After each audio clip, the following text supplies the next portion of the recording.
Welcome everybody, my name is Christian and today I'm going to continue my ranking of the upgrade cards from waves 1 through 4. And even though there's wave 5 has been announced, we don't have the details, so I'm not including them at this point. I'll just have to do an update at a different point. So today is going to be ship title upgrades. So these are for Empire and Rebel, and they are ship specific. These titles can only be applied to one class of ship. So the first one that I'm going to do is for the assault frigate. Now I love the assault frigate. It's a great mix of firepower, particularly from your sides. The squadron value is pretty good. The shields are great. The maneuverability is great. However, these titles are particularly terrible. And so even though I'm ranking them, I don't think anyone should hardly ever use these. The one that I think is a little bit better is Paragon. It's 5 points.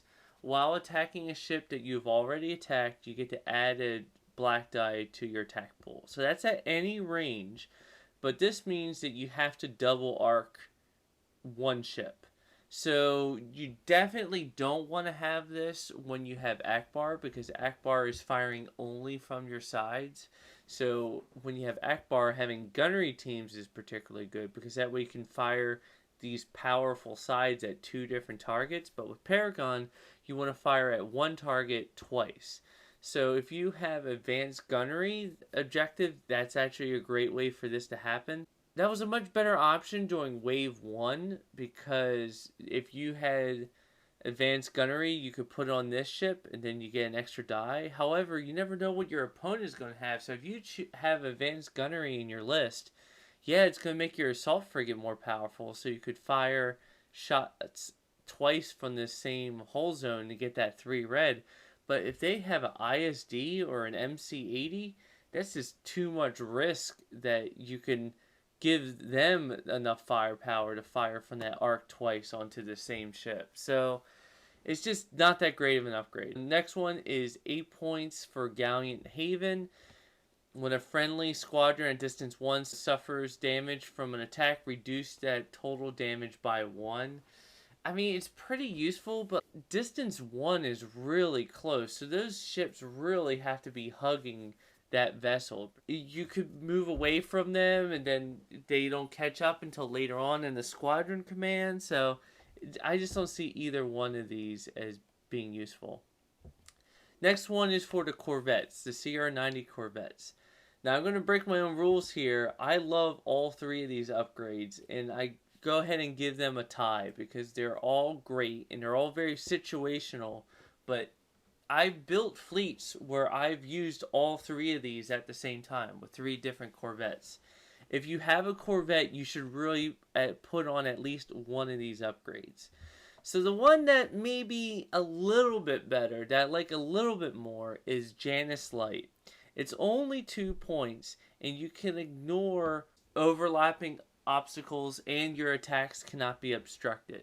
So this ship can really hide amongst the asteroids and other friendly ships and be able to fire with no loss of firepower. And then whenever anyone tries to fire back at them, they're losing a die in your attack back. It's only 2 points. If you have Mon Mothma and a fleet of small corvettes and other flotillas and stuff, it's great to put her on Janus Light. So she can be further in the background. Definitely put this on an A, because that way you can keep it out in the distance, out in the asteroids, out in the debris, and still have that firepower. So Janus Light on an A with TRCs, you're going to be able to put down a lot of damage and be able to keep yourself a lot safer for only 2 points. Next one I'm going to discuss is Dodonna's Pride. And whenever you get a blue critical, you can choose to either cancel all the other attacks and just do 1 face-up damage. So this is particularly useful when you do that opening salvo against the ISD or another fellow rebel ship, and you just want a chance to do that critical, that face-up critical. So you could roll a mediocre one where you get 2 accuracies and blue critical. Well, rather than just doing 1 damage to his shields, you're just get to bypass those shields and do a face up. The only thing is, if you do a really good roll and you have 2 damage and a blue critical, then you have to decide whether or not doing that face up now is worth losing those other 2 damage. Whenever you do Dodonna's Pride, definitely put them on a Corvette B. And what's great about the Corvette B, if you have a Corvette B and this upgrade, it's the same as a baseline Corvette A. It's useful, particularly if you have Dodonna, because whenever you do that blue critical, you can choose the most damaging among the 4 different upgrades. So for 6 points, I really like this. Now, Tanteam 4, I really like. It's 3 points, but it's a little more situational, and you have to pair it up a little bit more. So before you gain a command token, 1 friendly ship at distance 1 to 5 may gain that token instead. It's 3 points, but it pairs incredibly well with Antilles, because that way you have your normal command and you get an additional token. And currently in the FAQ, you can give it out to 2 different ships different times, because you do your command, you choose to take the token for it, instead of accepting that token, you give it away, and at the same time, because Antilles, you get a token of whatever your command was, and you could give that one away. Or you could keep the command for yourself, but still give out the token to another ship. So since Antilles is 7 points, and this is 3 points, I really consider it a 10 combo, rather than just Tanteam 4 on its own. If you ever use Tanteam 4, you should probably put Antilles on here, since it is his own vessel. And distance 1 through 5 is pretty good. Just don't have this one fly completely on its own, and you can get some great upgrades out of this. You know, you can give a lot of navigates out to other vessels. You can even do squadron commands, since with him and Antilles, you get to activate 2 squadrons, which, you know, isn't like all that bad for a Corvette, especially if you're building a little bit more of a swarm fleet and none of your vessels have a good command value. So I really like the Corvette. It's a great upgrade. So the next one are for the G75 transports, and I really like Bright Hope. While defending against an attack that does not attack your rear, you can reduce the total damage by 1. So it's only 2 points, and the fact that anywhere it gets attacked, as long as it's not the rear, you can reduce that damage. Between the scatters and the evades, there's a really good chance that you're not going to get any damage on this ship unless they're really lucky and are doing incredible amount of firepower. Because in order to damage you, they need 2 accuracies. And so even if they have 1 damage, well, you use this and it reduces that damage back down to nothing. So I really like this upgrade. It's only 2 points. I also like Quantum Storm. It's only 1 point. Whenever you do a maneuver, you can go ahead and do a 1-speed maneuver with a yaw of no clicks. It's essentially a very cheap engine text. It's only 1 point, while the engine text is much more. So it has its uses, particularly if you have slicer teams on this and you want to get this thing up and closer to the enemy. So the next 2 upgrades are for the MC30. I do like both of these, and it really depends on which version of the ship you're flying. If you're flying the torpedo frigate, which has the blue dice, I would recommend Admonition, because you're going to be getting up and close, and you really don't mind giving away those evade tokens in order to reduce your damage. You get to choose which attack die you're removing, so if you get hit with a hit crit or a double hit on the red, you can even use the evade first and then get rid of it, and that way you're affecting 2 die. So that's 8 points. Also for 8 points is the Foresight, and if you have the Scout Frigate, which is the version with red dice, I really like this one, because it doubles the power of your evade. Instead of it affecting 1 dice, it affects 2 dice. So at long range, you can get rid of 2 dice. At medium range, you can re-roll 2 dice. Or this pairs particularly well if you have Mon Mothma, because that way you can get rid of 2 dice even at medium range. Or you can re-roll at close range. In addition to making your evades better, which probably would justify the points on its own, you get to redirect to an additional hull zone. So it's essentially a little bit less powerful version of advanced projectors, but you get both of those for 8 points. Depending on which version that you have, I would recommend including these in your build. The next one is the MC-80 Liberty class, and the one that I like the most for it is the Mon Caron. So while attacking a ship, the defender can't spend more than 1 defense token. This is particularly useful when you're going against the bigger ships that have 4 different defense tokens. So this one really doesn't need to worry about as accuracies as much as other ones, because rather than being able to brace and redirect and contain, this you can only do 1 against it. So I wouldn't recommend putting a lot of accuracy focus upgrades on this one because they can only use 1 anyway. For 8 points, it's relatively expensive, but when you're going against another large ship, I think it's going to be particularly useful. The next one that I like is the Endeavor. At the start of the first round, you gain a contained defense token. It's 4 points. It's not that huge of a deal. That's pretty expensive for just getting it contained, but if you have certain type of objective, if you chose precision strike or you're going to have prison strike against you, this is particularly useful. Or if you know you're going to be facing a lot of bombers, you may want to have that contained. So for 4 points, if you have room for it, go ahead and include it, but it's not a must-have.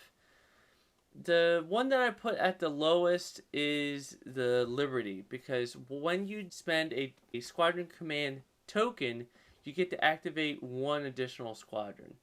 So rather than that token being worth 1, it's worth 2.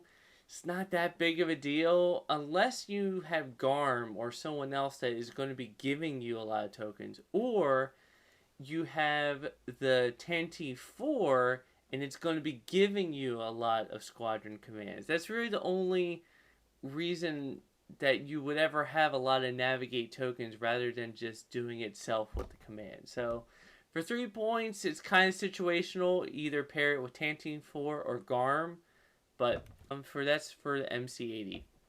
So this is the MC-80 Home 1, and I love Home 1. It's 7 points and allows any friendly ship while attacking to change a dice to a face with a accuracy icon.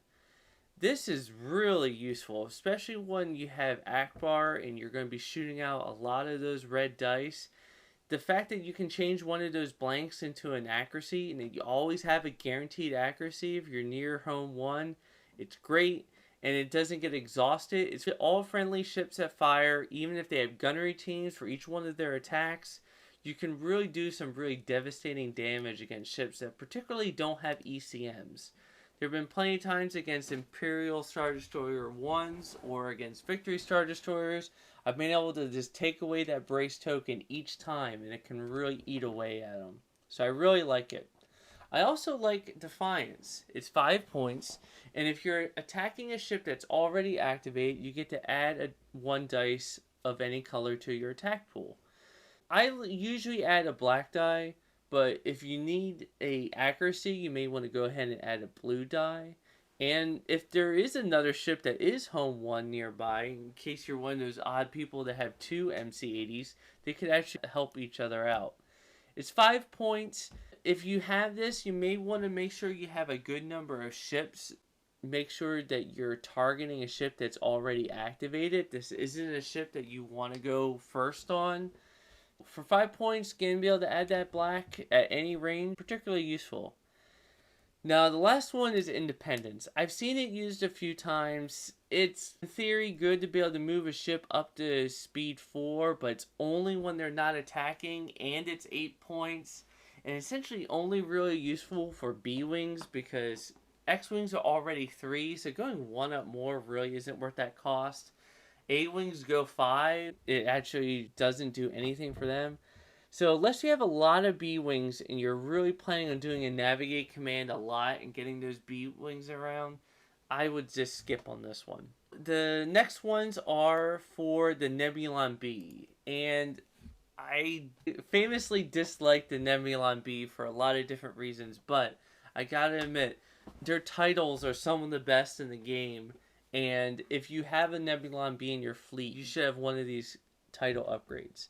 I like the Yavaris the most. It's 5 points, and whenever you activate a squadron, they get to attack twice if they don't move.